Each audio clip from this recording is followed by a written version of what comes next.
युक्ता ये भक्तास्तं पर्युपासते ये चापक्षरमव्यक्तं तेषां के योगवित्तमः। श्रीभगवानुवाच मया वेश्यो मनो ये मानित्ययुक्ता उपासते श्रद्धया परयोपेतास्ते मे युक्ततमामतः।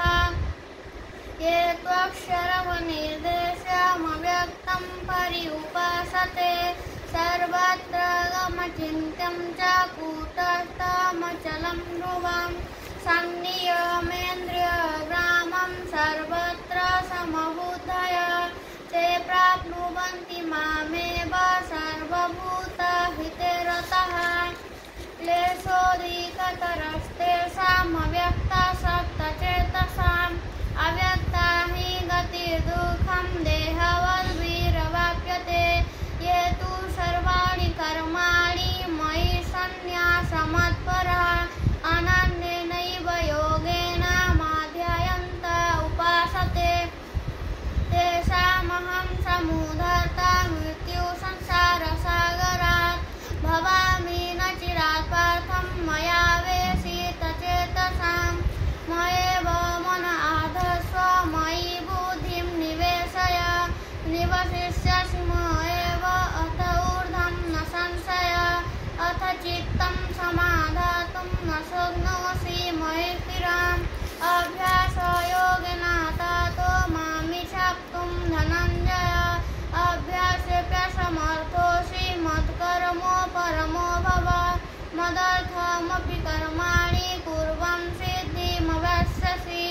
अथैतदभ्यसक्तोऽसि कर्तुं मद्योगमाश्रितः सर्वकर्मफलत्याग तत्तद्गुरु यतात्मवान्। श्रेयो हि ज्ञानमभ्यासात् ज्ञानाध्यानाभिशिष्यते ध्यानात् कर्मफलत्यागस्तागच्छन्ति नरन्तराम्।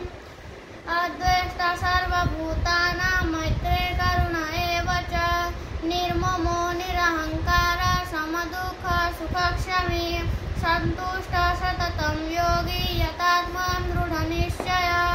मयोर्पितो मनो बुद्धिः यो मद्भक्तः समे प्रियः।